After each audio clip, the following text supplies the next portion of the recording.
നമസ്കാരം. സർക്കാരുമായി ബന്ധപ്പെട്ട അറിയിപ്പുകൾക്കും മറ്റു വാർത്തകൾക്കും വേണ്ടി ഈ ചാനൽ സബ്സ്ക്രൈബ് ചെയ്യാനും തൊട്ടടുത്ത ബെല്ലൈക്കൻ എനേബിൾ ചെയ്യാനും മറക്കാതിരിക്കുക. CPM നേതാവ് പി ജയരാജനെ വധിക്കാൻ ശ്രമിച്ച കേസിൽ 7 പ്രതികൾക്ക് നോട്ടീസ് അയച്ച് സുപ്രീം കോടതി. പ്രതികളെ വെറുതെ വിട്ടതിനെതിരെ പി ജയരാജൻ നൽകിയ അപ്പീലിലാണ് സുപ്രീം കോടതി നോട്ടീസ് അയച്ചത്.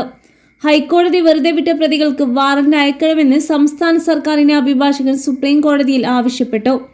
കോടതിയുടെ പരിഗണനയിലിരിക്കുന്ന കേസിലെ നടപടികൾ വൈകിപ്പിക്കാൻ പ്രതികൾ ശ്രമിക്കുന്നുവെന്നും സംസ്ഥാന സർക്കാർ ആരോപിച്ചു.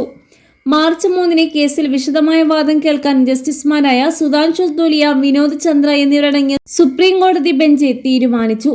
പി ജയരാജനെ വീട്ടിൽ കയറി വെട്ടിക്കൊലപ്പെടുത്താൻ ശ്രമിച്ച കേസിൽ വിചാരണ കോടതി ശിക്ഷിച്ച RSS പ്രവർത്തകരായ 6 പ്രതികളിൽ ഒരാളൊഴികെയുള്ളവരെ ഹൈക്കോടതി വെറുതെ വിട്ടിരുന്നു.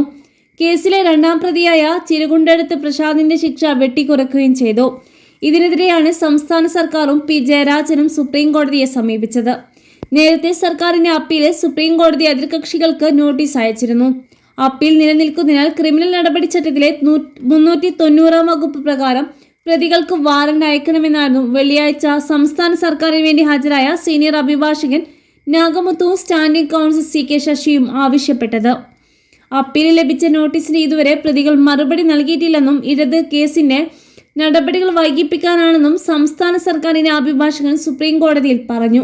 1999 ആഗസ്റ്റ് 25 തിരുവോണ ദിവസം KK കദൂരിൽ വീട്ടിൽ കയറി പി ജയരാജനെ വെട്ടിക്കൊലപ്പെടുത്താൻ ശ്രമിച്ച കേസിൽ 9 RSS പ്രവർത്തകരാണ് പ്രതിപട്ടികയിലുണ്ടായിരുന്നത്. ഇവരിൽ 6 പേരെ 2007 കുറ്റക്കാരാണെന്ന് കണ്ടെത്തി വിചാരണ കോടതി ശിക്ഷിക്കുകയും 3 പേരെ വെറുതെ വിടുകയും ചെയ്തു. എന്നാൽ പിന്നീട് കേസ് പരിഗണിച്ച ഹൈക്കോടതി 2ാം പ്രതിയായ RSS പ്രവർത്തകൻ ചിരുകണ്ടത്ത് പ്രസാദിനെ മാത്രമാണ് കുറ്റക്കാരനാണെന്ന് കണ്ടെത്തിയത്. ഇതേ തുടർന്ന് കേസിലെ മറ്റു പ്രതികളായിരുന്ന കുന്നിയൂർ ഷനൂബ്, തൈക്കണ്ണി മോഹൻ, പാറ ശശി, ജയപ്രകാശ് കണിച്ചേരി, ഹജി എളന്തോട്ടത്തിൽ, മനോജ് കയ്യൂർ, മനു എന്നിവരെ വെറുതെ വിടുകയായിരുന്നു.